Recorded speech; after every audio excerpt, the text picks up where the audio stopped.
सबसे पहले शिव गुरु के चरणों में प्रणाम, मेरी प्रणाम स्वीकार कीजिए। मैया पार्वती के चरणों में प्रणाम, मेरी प्रणाम स्वीकार कीजिए। धरती माता के कोटि कोटि प्रणाम को स्वीकार कीजिए। गौरी पुत्र गणेश जी के चरणों में प्रणाम, मेरी प्रणाम स्वीकार कीजिए। माँ भवानी के चरणों में कोटि कोटि प्रणाम, मेरी प्रणाम स्वीकार कीजिए। साहेब भैया के चरणों में प्रणाम, मेरी प्रणाम स्वीकार कीजिए। साहेब दीदी के चरणों में प्रणाम, मेरी प्रणाम स्वीकार कीजिए। यूट्यूब के माध्यम से देख रहे सुन रहे सभी गुरु भैया और दीदी के मेरी तरफ से प्रणाम है, प्रणाम को स्वीकार कीजिए। देखिए गुरु भैया और दीदी, आप लोग के बीच मैं एक शिव चर्चा कथा सुना रही हूँ। कथा को आप लोग अंत तक जरूर सुनिए। जब तक पूरा कथा नहीं सुनेंगे तो कहानी समझ में नहीं आएगी, इसलिए आपसे हमारे तरफ से आप लोगों को निवेदन है कि आप लोग कथा को पूरा सुनिए। और कथा कैसी लगी लाइक शेयर सब्सक्राइब और कमेंट बॉक्स में हर हर महादेव जरूर लिखिए, जरूर बोलिए। जो भगवान भोलेनाथ के भक्त होगा वो आधा अधूरा कथा कभी नहीं सुनता है, वो कथा पूरा सुनता है। तो चलिए एक बार प्रेम से बोलिए शंकर भगवान की जय, मैया पार्वती की जय, सच्चे दरबार की जय, श्री रामचंद्र जी की जय, हर हर महादेव की जय। तो देखिए गुरु भैया और दीदी, कथा यह बाटे कि एक नगर में राजा और रानी रह रहे थे। राजा रानी बहुत दिन से रहते थे। राजा बहुत देश के राजा था।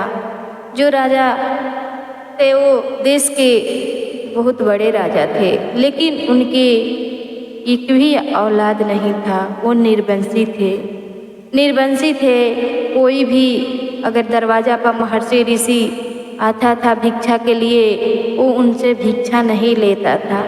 राजा इतना उनके पास धन दौलत था कि राजा यही हमेशा सोचता रहता था कि इतना सारा धन दौलत है और मेरे वंश चलाने वाला कोई नहीं है।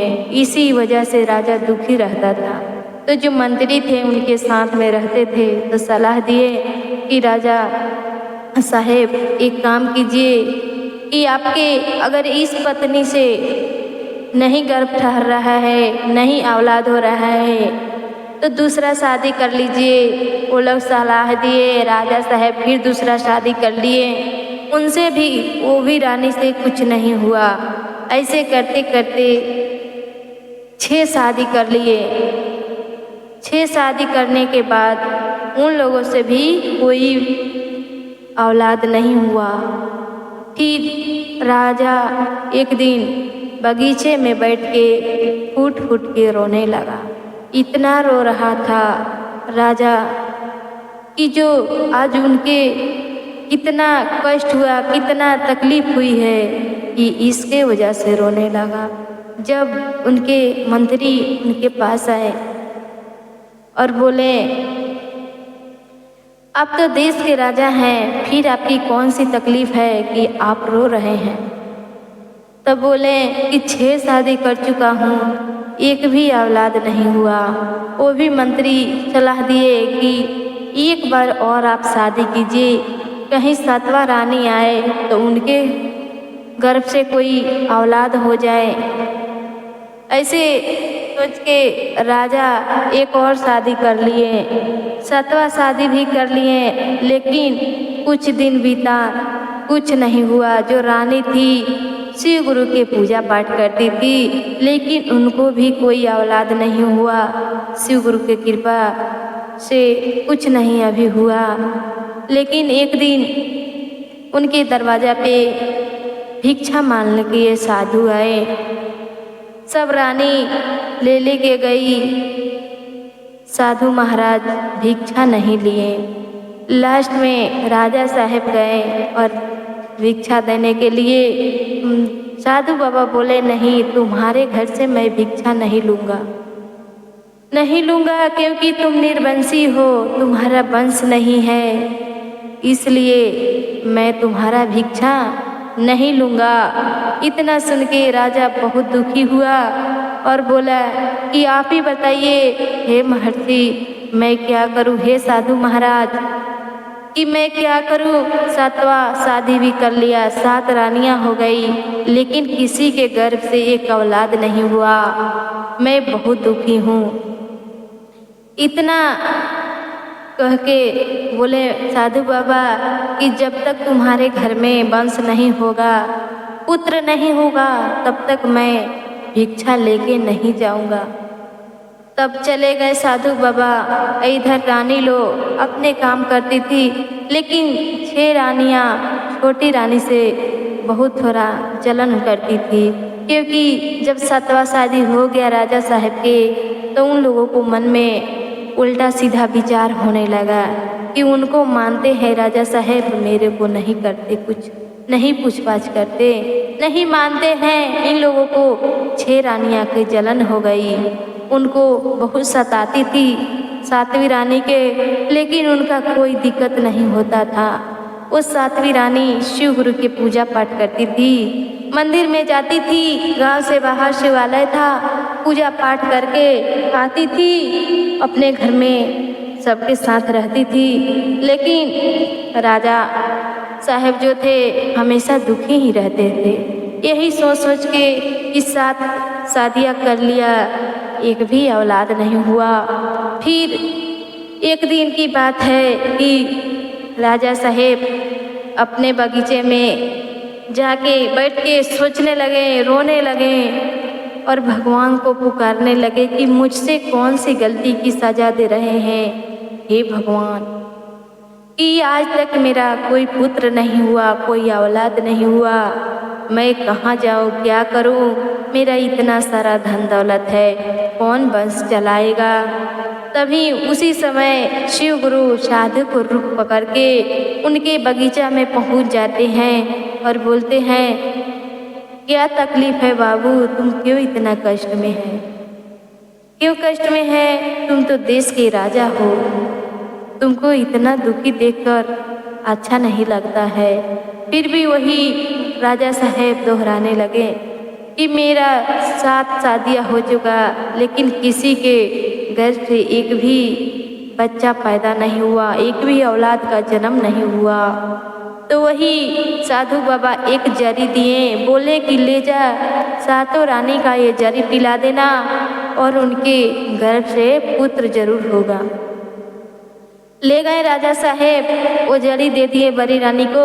बड़ी रानी ने 6 रानियां मिल के पीस के पी ली और 7वीं जो रानी थी वो भगवान भोलेनाथ के मंदिर में गई थी, पूजा करने गई थी, पूजा करके आई। तब राजा साहेब बोले कि रानी सुनो, मैं बड़ी रानी को एक जड़ी दिया हूँ, वो पीस के तुम भी पी लेना और मिलजुल के सब पी के कि तुम लोग को पुत्र की प्राप्ति होगी। तो 7वीं रानी जब सुनी तब गई बड़ी रानी से बोली, दीदी जो स्वामी जी दिए थे जरी वो मुझको भी दीजिए, मैं भी पी लूँ। बड़ी रानी बोली, वो तो हम लोग सब मिल के पी गए, वो नहीं है। फिर 7वीं रानी सोची कि चलो सिलवटा पर जो लगा होगा उसी के मैं धो के पी लूँगी। गई सिलवटा पर, देखी तो उसमें थोड़ा थोड़ा जरी का रहा था, तो वही धो के सिलवट लोढ़ा को और उसी को पी ली तो इनका गर्भ रह गया।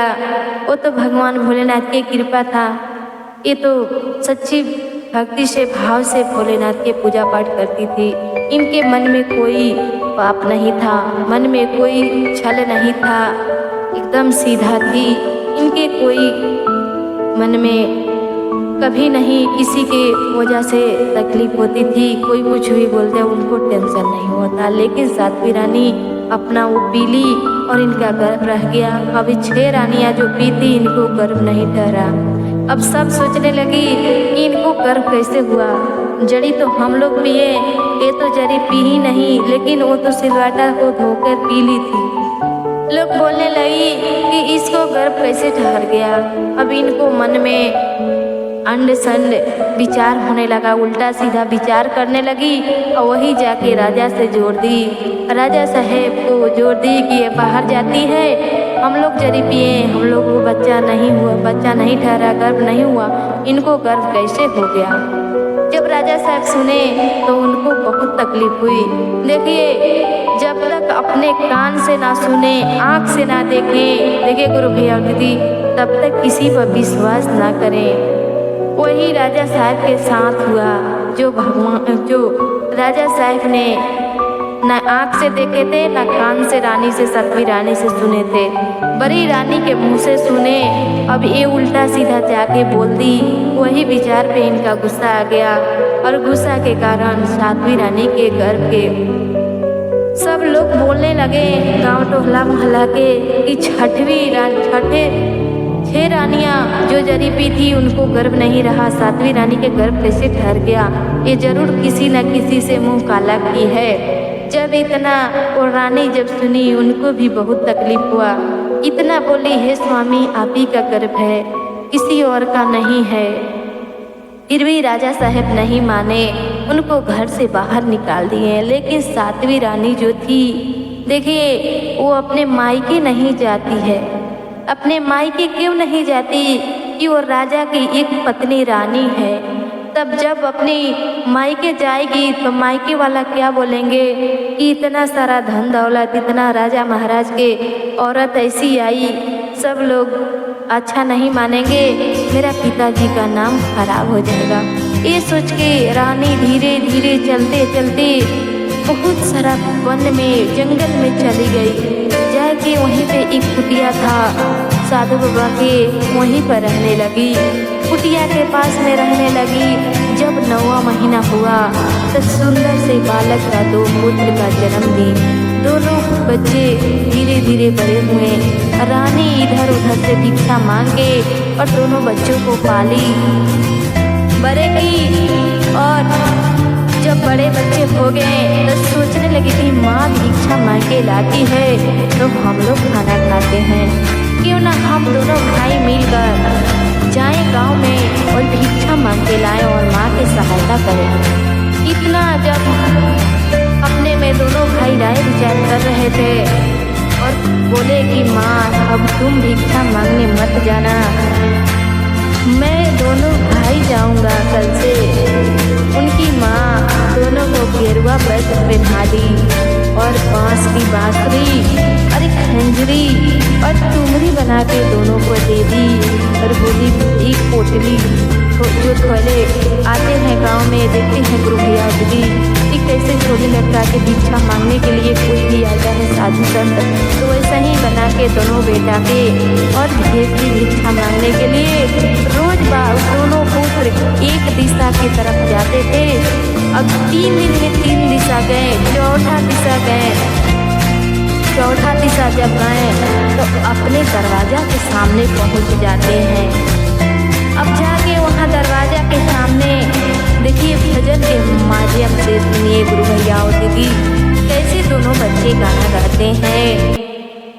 अरे बाज बाज खोज रे हो, बाज बाज तुम्हारी हो, अरे बाज बाज खोज रे हो, बाज बाज तुम्हारी हो, अरे बाज बाज बांस के बसुरिया हो, अरे बाज बाज बांस के बसुरिया हो।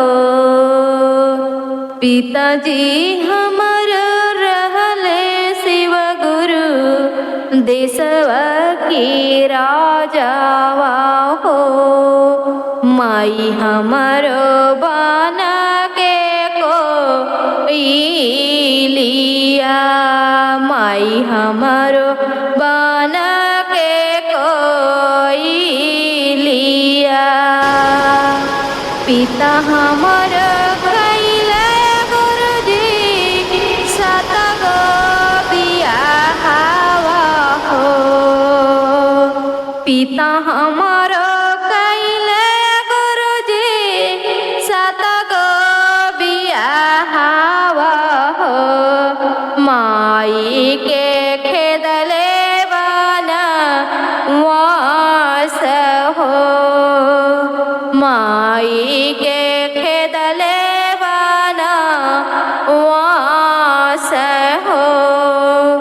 जब हमारो माई के रहले गरबात हो शिव गुरु हो, ओही समैया हमारो पिता खेदले बना वास हो, ओही समैया गुरुजी पिता हमर खेदले बना वास हो। जब इतना सुनली रानी तो सुनलक लो कि कौन सा ऐसा साधु दरवाजा पर आया है, ऐसे भजन गा रहा है। जब बाहर से 6 रानियां आई निकल के तो देखी कि सुंदर सुंदर 2 बालक सब गाना भजन गा रहे हैं और भजन के विचार करके 6 रानियां दोनों बच्चों को गाना सुन सुन के विचार करने लगी कि ये तो कहीं हमारे जो 7वीं रानी को वनवास राजा साहेब ने निकाल के भेज दिया उसी का लड़का है लगता है। दोनों बच्चों को 6 रानियां मिल के एक रूम में बंद कर दी ले जाके अंदर हाथ पकड़ के।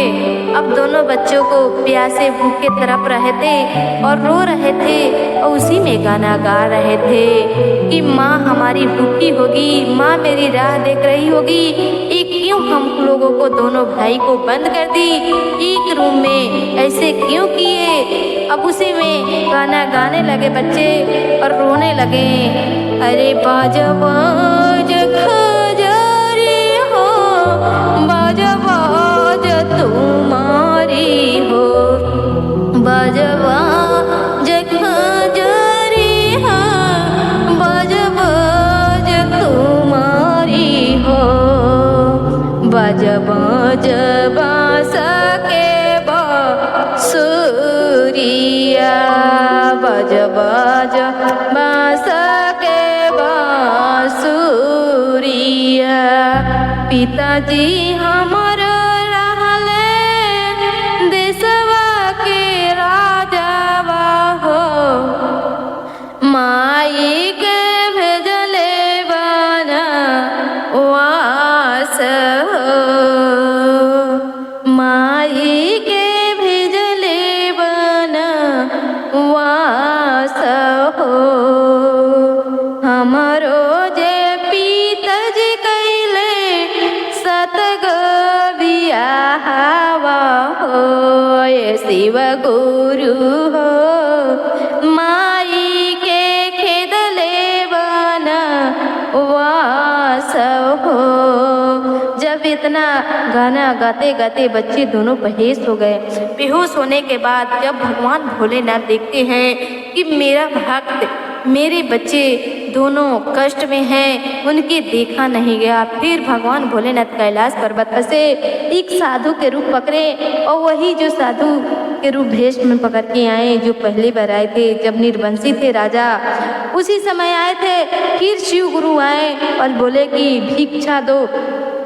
जब से 6 रानियां भिक्षा लेके गई, शिव गुरु नहीं लिए भिक्षा, और जब राजा साहब भिक्षा लेके गए तब ले लिए। बोले कि अब राजा साहब पूछने लगे कि जब तो आप पहली बार साधु बाबा आए थे तो भिक्षा नहीं लिए, अब क्यों ले लिए। तो वही शिव गुरु तो थे और महादेव और साधु के रूप में बोले कि जब तुम निर्वंशी था इसलिए नहीं लिया, लेकिन आज तू निर्वंशी नहीं है, 2 पुत्र का तुम पिता हो, इसलिए मैं तुम्हारे हाथ से ये अनाज लिया, भिक्षा लिया। अब उसी समय राजा साहब घबरा गए कि 6 रानियां आज तक कोई पुत्र नहीं दी, 7वां रानी को तो मैं घर से बाहर कर दिया। जब साधु बाबा बोले कि वो राजा साहब बोले कि नहीं मेरा कोई पुत्र नहीं है, तब साधु बाबा बोले कि नहीं, जा घर में और जाके देख कि तेरे घर में किसी रूम में ताला मारा हुआ है, उसमें जाके देख, उसको खोल के ला। जब राजा साहब सारी घर में पूरे घर में देख लिए, एक घर में ताला मारा हुआ था, ताला मारा हुआ था। एक रूम में जब गए राजा साहेब, उसमें ताला मारा हुआ था। उस ताला को 6 रानियों से चाबी मांगे और बोले कि चाबी लाओ मेरे पास।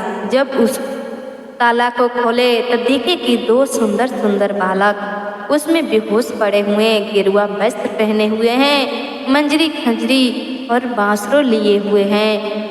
फिर राजा को विचार आया कि इसने किया क्यों, इसने किसने किया, दोनों बच्चे के साथ इसने गलत किसने किया। फिर राजा साहेब साधु के पास लेके आए, दोनों बच्चों को, बेहोश थे दोनों बच्चों, पानी मंगवाए और पानी उनके सर पे मारे, माथे पे मारे और मुंह में पानी पिलाएं। फिर बच्चे दोनों उठ के बैठ गए और फिर गाना गाने लगे। अरे बाज बाज खंजरी हो, बाज बाज तुम्हारी हो, अरे बाज बाज बांस के बांसुरिया, बाज बाज खंजरी हो, बाज बाज तुम्हारी हो, अरे बाज बाज बांस के बांसुरिया। पिताजी हमारो रहल गुरुजी, देशवा के राजा हो, पिताजी हमारो रहल शिव गुरुजी, देशवा के राजा हो, माई हमारो बना के को इलिया, माई हमारो बना के को इलिया, अरे हमारो पिताजी कैले 7 गो बियाहवा हो, अरे हमारो पिताजी कैले गुरुजी 7 गो बियाहवा हो, पुत्रे करनवा माई के कैले बनवास हो, पुत्रे करनवाए गुरुजी माई के कैले बनवास हो। जब इतना राजा साहब सुनले तब कहले कि 6 गो तरानी हमरा घर ही बालो, हम 7 को तो हम ये बियाह कैले रहनी, हम ही शादी किए थे, और जो 7वां रानी थी उन्हीं के तुम्हें वनवास भेज दिया, उनको घर से बाहर भेज दिया। उस समय मेरे को समझ में नहीं आया। जब इतना सुन के राजा साहेब और साधु साहेब वहीं पे बैठे और सब साधु साहेब भी बताए कि जब तुम्हारी जरी मैं दिया था, तुम्हारी 6 पत्नियां पी ली और जो सलवटे पर लगी थी उसी को धो के पी और उसी समय उनका गर्भ धारण हो गया। लेकिन उसके मन में छल नहीं था, लेकिन 6 रानियां छली थी, इनको मन में छल था, इसलिए इनको गर्भ नहीं ठहरा। उनको गर्भ हुआ, उनके ये दोनों पुत्र हुए। जब वनवास में गए, अब उसी समय राजा साहेब अपने घोड़ा निकाले और दोनों पुत्र के बैठाए घोड़े पे और लेके चले गए वन में जहाँ उनकी माँ रहती थी।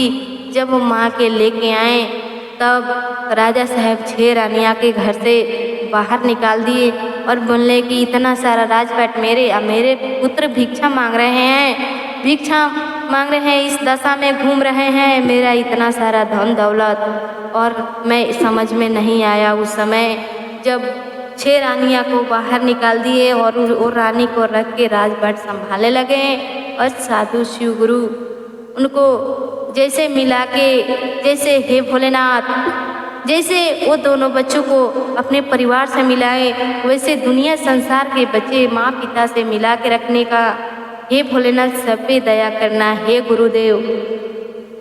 तो यही कथा से यही सीख मिलती है गुरु भैया और दीदी कि बिना कान से सुने, बिना आँख से देखे किसी पर अंधविश्वास नहीं करना है और भगवान भोलेनाथ पे हमेशा विश्वास करना है। कोई साथ देने वाला नहीं है। भगवान भी कभी कभी परीक्षा लेते हैं, तो अपने सोच विचार से परीक्षा में सफल भी होना है और सबको जंग जीत के दिखाना है। तो गुरु भैया और दीदी से यही मैं बताऊंगी कि आप लोग भी भगवान भोलेनाथ पर विश्वास कीजिए और भगवान भोलेनाथ से मैं यही दया मांगती हूँ कि हे भगवान भोलेनाथ सब पे दया कीजिए। अब जैसे वो दोनों पुत्र को अपने पिता से, परिवार से मिलाए, वैसे सबको मिलाइए और सब पे दया कीजिए। तो एक बार प्रेम से बोलिए शंकर भगवान की जय, मैया पार्वती की जय, सच्चे दरबार की जय, हर हर महादेव की जय।